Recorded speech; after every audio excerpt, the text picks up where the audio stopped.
Alléluia, alléluia, alléluia à tous les chrétiens du monde entier. Nous vous saluons dans le beau précieux nom de notre Seigneur Jésus-Christ. Par cette vidéo, nous voulons vous montrer la différence entre les chrétiens et les païens. Ou par cette vidéo, nous allons vous expliquer ce que dit réellement la Bible. Par exemple, quand nous prenons la Bible est comme un notice pour ce monde. Quand nous parlons de notice, c'est quelque chose dans laquelle on met comment utiliser quelque chose.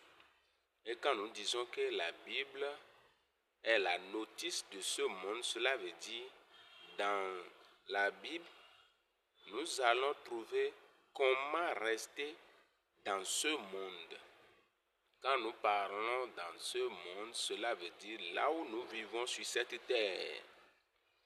Dans la Bible, il y a toutes sortes de pratiques. Ceux du païen comme ceux du chrétien sont tous dans la Bible. Même ceux qui sont les athées, c'est-à-dire qui ne croient à rien, sont encore dans la même Bible que nous. Donc, la Bible constitue tout et tout. Maintenant, pour faire sortir ce que la Bible nous enseigne, c'est-à-dire la différence réelle de la Bible, c'est-à-dire quoi? Dans ce monde, nous avons des gens qui adorent ce qu'ils doivent regarder d'abord avant de croire. Il y a d'autres personnes qui n'ont pas besoin de regarder avant de croire. Donc, dans ce monde, la Bible nous fait comprendre qu'il y a ce type de personnes dans ce monde. Maintenant, après cela, tout le reste, nous sommes un mélange. Par exemple, il y a d'autres personnes qui parlent de bonnes œuvres ou comment aimer son prochain comme toi-même.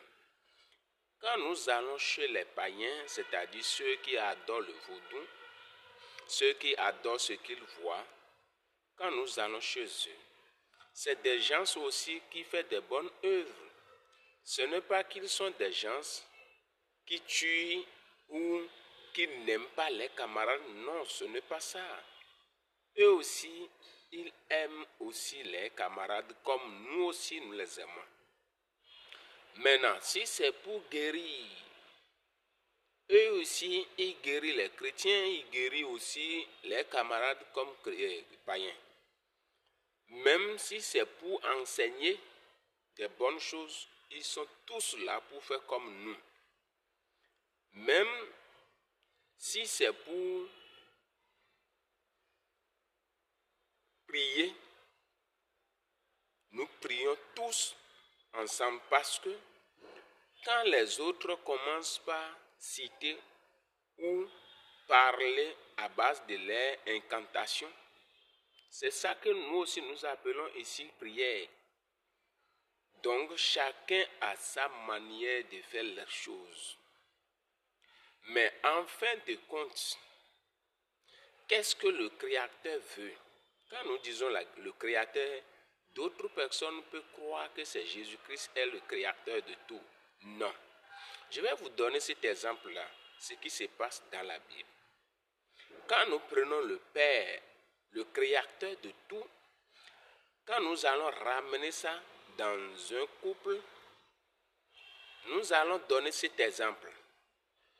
Dans un couple, le père donne naissance à un garçon qui a les mêmes éléments ou bien les mêmes membres comme son papa. Mais son enfant n'est pas égal à son père. Il a tous les appareils, disons, tout au niveau du sexe aussi, c'est la même chose avec son papa. mais ils n'ont pas les mêmes âges ni les mêmes expériences. Mais quand nous prenons le même père qui a donné naissance à une fille, nous voyons que déjà la femme et l'homme ne sont pas les mêmes. Donc c'est ce qui se passe sur cette terre. Nous allons voir que sur ce monde, les femmes tombent enceintes et les hommes enceintes. Cela veut dire qu'ils n'ont pas les mêmes rôles. Maintenant, le Père dont nous parlons ici est invisible. Et comme il est invisible, il a les mêmes choses comme son enfant, ce que nous avons déjà expliqué. Cela veut dire son enfant aussi est invisible. Mais quand nous allons dans la Bible, ceux qui lisent vraiment la Bible, Jésus-Christ est comme quelqu'un qui a quitté de l'invisible et il s'est affiché. C'est comme quelque chose qu'on voit sur un écran, qui est de passage. C'est comme ça, celui qu'on appelle Jésus-Christ. Quand il est venu, toutes ces paroles montrent qu'il est un envoyé par le Père. Parce qu'ils sont tous les mêmes choses. Et le Père, le céleste qui couvre eux tous, peut commander à qui il veut. Il a commandé Jésus-Christ. Et il lui a donné un nom qui est le Fils unique. Quand on dit Fils unique à cet endroit, les gens n'arrivent pas à comprendre pourquoi Dieu a dit ce Fils est unique. Parce que lui n'est pas formé sur la même forme que moi et toi. Parce que nous sommes formés à base de la poussière et de souffle de vie. Mais Jésus-Christ est fait à base de la parole. Alors que la parole même ne peut pas venir sans une origine. Je pense que ici maintenant, si je ne parle pas, vous ne pouvez pas entendre ce que je dis. Et si je me tais, vous n'allez pas constater la parole. Cela veut dire quoi? Entre Jésus et Dieu, Dieu est l'homme, est celui qui parle, et Jésus-Christ est la parole. Dans ce cas, cela veut dire eux tous, ils sont ensemble. Quand ils sont ensemble, cela veut dire ce que Jésus-Christ disait que moi et le Père, nous sommes un. Celui qui m'a vu a vu le Père. Cela veut dire ils sont vraiment un. Par exemple, vous qui m'entendez, vous entendez ma voix, mais ce n'est pas moi-même qui est venu là-bas, mais c'est ma voix. Mais pour donner une différence entre la puissance du Père et celui de l'enfant, vous allez constater que quand Jésus-Christ avait rencontré les gens, il n'avait même pas parlé. Mais les gens savent que celui qui est en face de nous est différent. Par le silence, il peut communiquer. C'est là que le Père est plus puissant que l'enfant.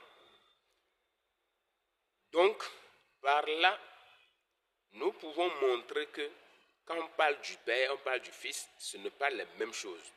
Le Père lui a attribué ce nom unique parce que c'est lui seul qui est formé à base de la parole. Et il est spécifiquement en parole. C'est-à-dire, si c'est en parole, c'est lui qu'on va voir. Mais quand il s'agit de la poussière, on peut voir moi et toi. C'est pour cela son rang est classé à part. Donc, bref, pour revenir sur la conclusion de la Bible, nous allons dire, Dieu même sait ce qu'il a fait. Et il a dit, ce qui est caché aux sages là, c'est révélé aux enfants. C'est pour cela que nous se met à expliquer tout ceci sur les réseaux sociaux. La différence qui existe entre nous les hommes devant Dieu, c'est qui tu adores et comment est cette chose-là ou comment est cette chose ou comment est celui-là que tu adores. Il est visible ou invisible. Dans ce cas, Dieu donne la différence.